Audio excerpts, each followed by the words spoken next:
making yourself a poppy show melder.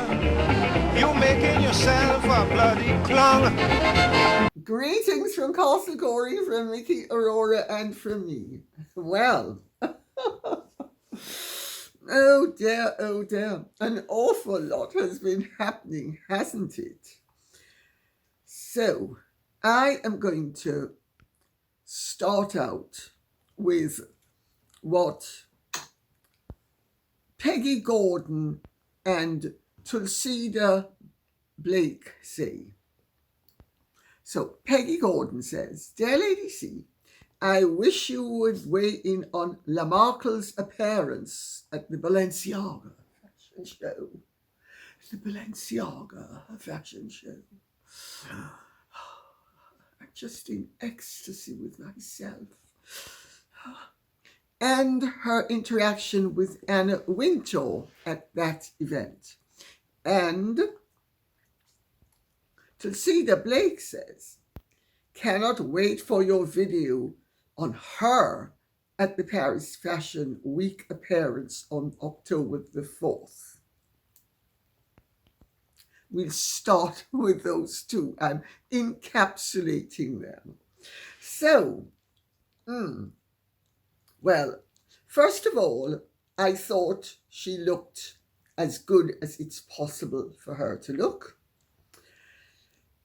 All things being considered, she's starting to look very cadaverous, but it was a very pared back look in some ways and very impactful in others. It was calculated to create a sensation, and it did. Of course, the cream-colored Balenciaga trouser suit was very loose, but at least it was loosely fitting. The bedsheet, the white cape stroke, cloak stroke, whatever you want to call it. Now, cream and white is not a combination to be normally recommended, especially when you pair it with black, but we'll get there in a moment. Well, at one stage it was trailing on the ground. Big no-no. But I actually thought this woman is high as a kite, and I suspect she was high as a kite on Mirror, mirror on the wall, am I the fairest of us all? I've seen that look with people. I've seen it. And it's when they are so desperate to be, and they work themselves into a self-adoring trance. Pretty frightening. As one or two members of the press called it, the Zoolander walk. But we need to put everything in context. But before giving you the context, I'm going to say what I thought of her performance, because it was a performance. Now, when Anne Hathaway and Kristen Scott Thomas and Lauren Bezos, who is actually quite good at making a splash. Even Lauren Bezos, when she arrives, she doesn't actually treat the place as if it's a catwalk. I am a supermodel. When I met me, I just had the thrill of my life. They were all there. Interestingly enough, they were sitting in the first row of the central aisle, the main aisle. Now, fashion shows are very much like royal events in cathedrals. if you're put in the third row, there's a message there somewhere. Meghan was not put in the front row of the main aisle. She was put on a side aisle. Oh dear, oh dear. So no matter how much she engineered, and she did engineer, but so did Balenciaga. They knew that Meghan would get them the column inches. That's why they wrote her in, and that's why they treated her the way they did. We'll get to that in a moment, because the bigger picture is Meghan is trying to find a foothold financially, and it looks as if, well, I recommended it some time ago, as somebody observes in a question that's coming up, that she tried to go into the fashion business, because she's not going to be able to sell wine or jam in any quantity, but she's also not really going to be able to sell clothing in any quantity, unless it's wearable clothing. But that's her only chance to make good money. So that's a part of it. The other part of it is Meghan and Harry are fighting, as I've said repeatedly, for their financial life. They need to be extremely visible. He has been visible. She's now visible. They're going to be visible later on when they get the awards for humanitarians. Humanitarians of the year. Mickey's just left. She's going to get the humanitarian of the year award that was given to, now what was his name? Yosef. And what was her name? Magda. Oh, naughty me. Anyway, what was also struck me was how she was posing as and catching a lift upon the demeanour of, and pulling it off very badly, incidentally, of Victoria Beckham.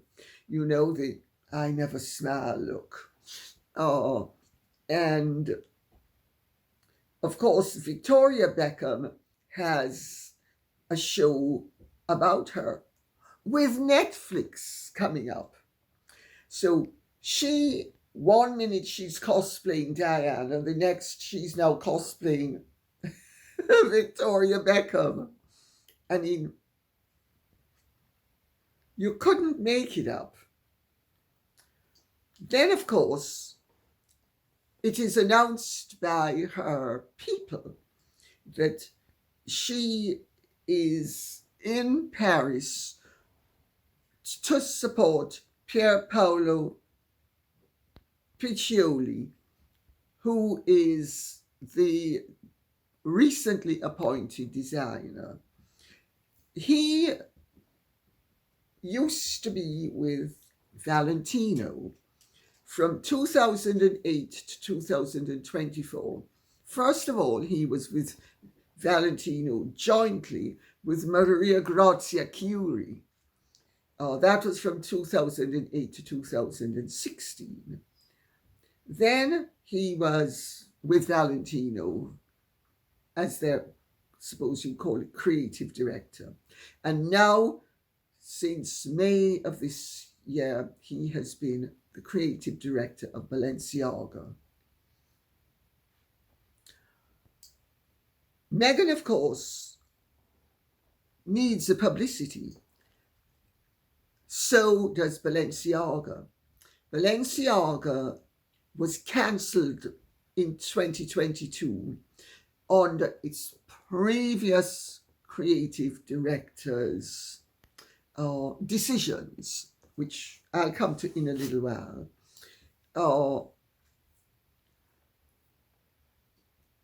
he needs attention drawn to the fact that the brand now has a new creative director, and which puts distance between the fashion house and the rather, quite frankly, extraordinary campaign that they had in 2022, where they had children with teddy bears with S&M bondage stuff. I mean, talk about, but of course, I was going to say, talk about bizarre.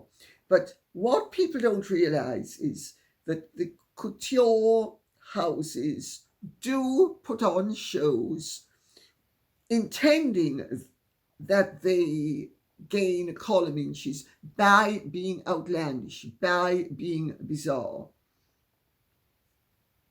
Well, Meghan appears, she's slightly received by Pier Paolo and then Anna Wintour, who cranks out a bit of a smile, and then everybody very quickly moves on. But what was really interesting about that was, first of all, it's obvious that Meghan and Signor Piccioli do not really know each other, because Meghan doesn't even know how to do continental kisses. And of course, her people announced that she's back to the fashion shows for the first time in 10 years, where she's never been to the Paris fashion shows. So she's never been there before. And the kiss was so awkward because Meghan did not know how to kiss, and she doesn't know these finer points of sophisticated living. Meghan is really very provincial and very insular and very unsophisticated, very affected, but very unsophisticated. That was a dead giveaway to anybody who knows, because, I mean, it just doesn't happen. Then she is very quickly moved on with them. I mean, the exchanges took the fraction of a minute. Of course, they were captured by the cameras. And then she was roundly snubbed by Christian Scott Thomas. And then she is led to her seat on a side aisle, very reminiscent of in Jamaica, when she was put in the lowest grade theatre so that Rita Marley wouldn't have to, and the A-listers and the Prime Minister of Jamaica wouldn't have to contend with her presence. But on both occasions, she has achieved the objective that Paramount and Balenciaga wanted. And that is why also there was always going to be a photograph of her with Pier Paolo Piccioli and Anna Wintour, because Anna Wintour needs the publicity. Anna Wintour needs the world to know that even though she has stepped up in the Condé Nast organization, she's one step below St. Peter's Gate at this point. But it's an elevation that is actually, in many ways, a demotion. But, well, it needs to be presented as if Anna Wintour is still a major player, and to an extent she is. And she and Piccioli both know that it is absolutely important and fundamental to have publicity so that people will be sufficiently gobsmacked, really, by Meghan. They knew that Meghan was going to come up with something bizarre and that Meghan was going to disport herself in such an unusual and noteworthy way that it would get a lot of column inches. To that extent, Meghan is very predictable. And to that extent, she's very reliable. And that is what these people exploit to their advantage, if you understand what's truly going on. So, but what does she do? She then, after she leaves and she is then photographed later on going back past the Pont Alexandre Trois Bridge. It's a famous bridge in Paris. It's on the Seine. It's the opposite side of where Diana went. And it's one away from the Pont de l'Alma, which is, of course, where Diana died. And what does Meghan do? She photographs herself in the car, and she has her feet up on the seat. Now, Meghan seems to think she's She-Ra. She doesn't understand she's a pig in lipstick. Nobody said that She-Ra was a pig. She-Ra may have been a rebel princess, but She-Ra was rebelling for something positive. Meghan is rebelling for attention. Meghan is rebelling for the sake of rebellion. Meghan is rebelling because she's really saying to everybody, 2 fingers to the whole lot of you. I'm so great and grand. I can do what I want. I don't need to use my napkin. It doesn't need to go in my lap. I can keep it on the table while Emily Chan has hers in her lap. So at least Emily Chan is showing that she has good manners. I mean, it is the crassest thing to ever put your feet up on the opposite seat in a car. It is so tasteless. It is so disrespectful. And she does it knowing that she's going to be giving the message that she is linking her journey to the mother-in-law she never met, death. I mean, and of course, that has caused outrage. And people have thought, oh, well, you know, Harry will be very upset about it. Meghan's giving another message, in my view. And the message is, I don't give a toss what Harry thinks. I now have him so pat that I can just dump on him all over. I can mock him the way I mocked his granny, and I can mock him the way I want to. And if I want to rub his nose in the fact that his mother died in a car crash, I can do it. And she has done all of this, in my view, for column inches. I mean, it is absolutely a study in not only tastelessness, but absolute contempt for any protocols, any decencies, but brilliant, eye-catching, column inch grabbing stuff.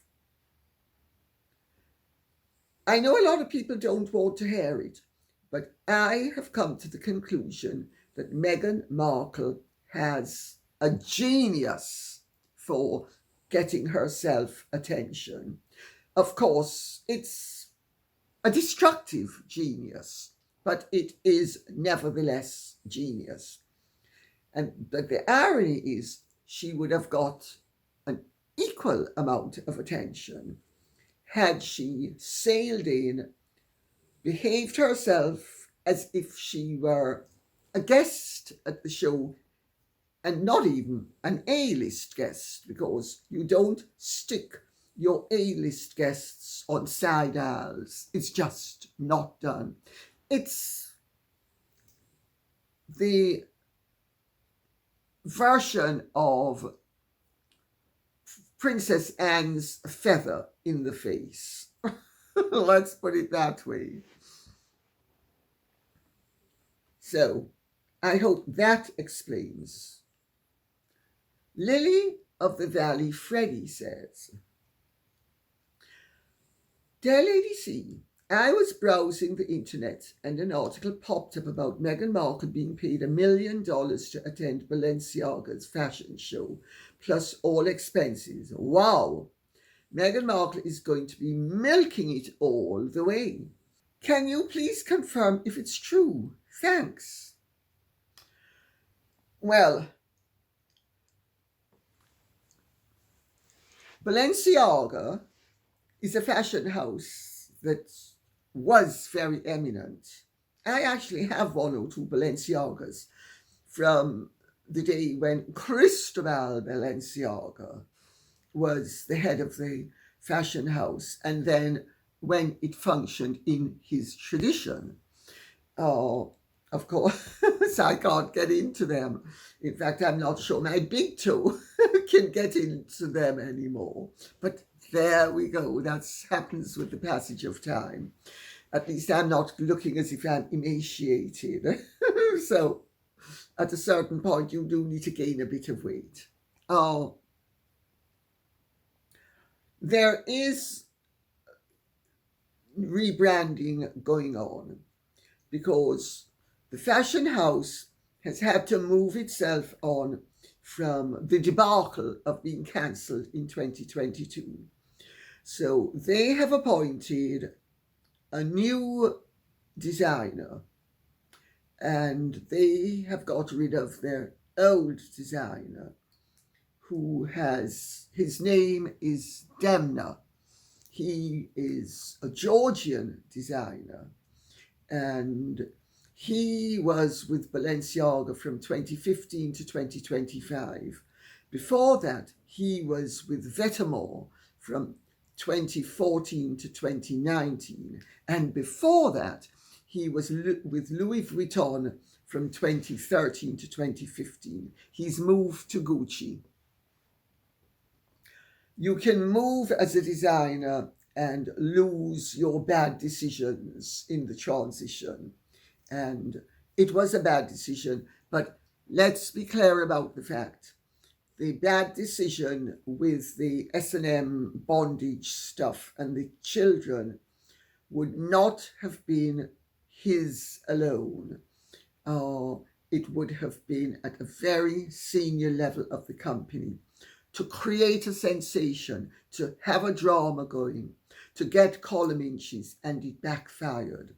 I mean, all the designers have always traditionally, and remember, I am a Dean's List student from the Fashion Institute in the heyday of fashion from 1967 to 1970.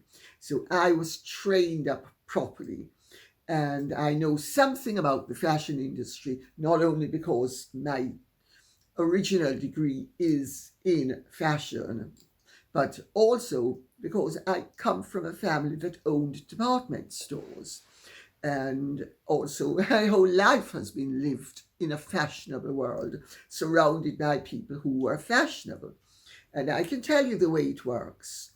The designer makes a mistake, the advertising campaign makes a mistake, everybody makes a mistake, and they just wait a little while and they change the cost, and everything is hopefully then forgiven, if not forgotten, which is where Anna Wintour steps in as well. Because not only is Condé Nast's support fundamental for the revival of Balenciaga's reputation, because of its influence worldwide, but also there is an extremely important organization in Paris called the Chambre Syndicale de la Haute Couture, and it has official endorsement and is an official body. It was created by Worth in I think the 1860s to keep to keep dressmakers from stealing French designers' works, or if they were knocking them off, to do it in such a way that there would be a huge difference in quality. And this has held true to this day. So a lot of rebranding has been going on, and most of the money as well of all of these couture houses is not made by the couture garments or even the ready to wear. It's made by their perfume departments, as they are called, and their body lotions, etc. As an aside, may I point out that Elizabeth Taylor made far more money once she went into the scent business, perfume business, than she made as an actress. And that's where the money is. So, but what gets the attention and creates the market desirability is using the couture arm of the business and the twice a year fashion shows for publicity, so that people all over the world will read and say, oh, this is fantastic, this is prestigious, I want a part of it. And they have done this using Meghan Markle. Was she paid $1 million? I would be very surprised if she were paid $1 million, but she will certainly have been paid a significant sum. All expenses paid. She was put up at the Plaza Athénée, which is one of the top hotels in the world. She was given the papal costume that she wore. She was given the black dress that she then wore out to dinner that evening. So she and will have been given, as well as not only free clothes, but she will have been given a hefty reward for having shown up. Everything, of course, included flying her over, putting her up, flying her back, the whole 9 yards. This is not enough to sustain Meghan Markle's lifestyle. This is a nice thing for a jobbing actress to have. Charlize Theron has done it. Julia Roberts has done it. It's really, as the Jamaicans would say, brata. It's something extra. Would Meghan be able to live on that? No. Is it going to be a one-off? It's certainly not going to be a regular thing. Aside from the fact, what makes it impossible for it to be regular is that it's the novelty value that gets the press attention. And all of this is about press attention, to direct attention back to Balenciaga, so that people will know that Balenciaga doesn't need to be cancelled anymore because it has a new designer and it bitterly regrets the tasteless thing that it did under its previous designer, Demna. Okay? So let's leave it at that, because whether she got 200,000, 500,000 or $1 million, it's not going to be able to keep her and Harry in the style in which they live and to which they are heading disastrously to perdition because they can't afford to maintain it. So I hope that answers the question. Rosebud says, Lady C, I saw you recommending that Meghan go into the fashion business when you were commenting on why her show with Love Meghan would fail. Maybe you've given her ideas. And that's why she was in Paris. Your thoughts, please. Thank you. I'm sure, with due respect, it's very flattering of you to say, but I'm absolutely sure that this would have happened whether or not I had made the recommendation that I did. But I have made it on the grounds that that is the only sensible, reliable way that Meghan is going to be able to have an income whereby she doesn't make a total ass of herself. And when she makes an ass of herself, it can actually have positive dividends, as will have happened with Balenciaga.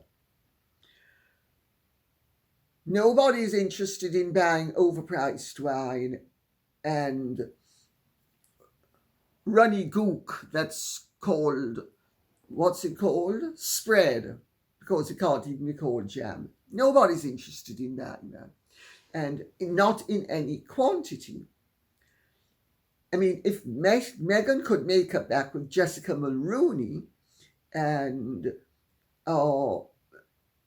end up going into some sort of business with some Hong Kong dress manufacturer where she sells dresses that she wears and they are then sold for maybe $59.99 sort of thing, and she gets 20% of that or 10% of it, whatever the going rate is, I don't know. That's a way of possibly making money, although even then I really don't see anything materializing except as one-offs. So shall we leave it at that? And on that note, I'll say thank you very much for listening. I hope this has been of some interest to you. If it has, please keep the questions and comments coming in so I will know what you would like me to be addressing with you on your behalf. Thank you so much. Take good care. And if you have truly enjoyed this, would you care to like, share, subscribe, press the notification bell, and see you hopefully tomorrow. Bye-bye.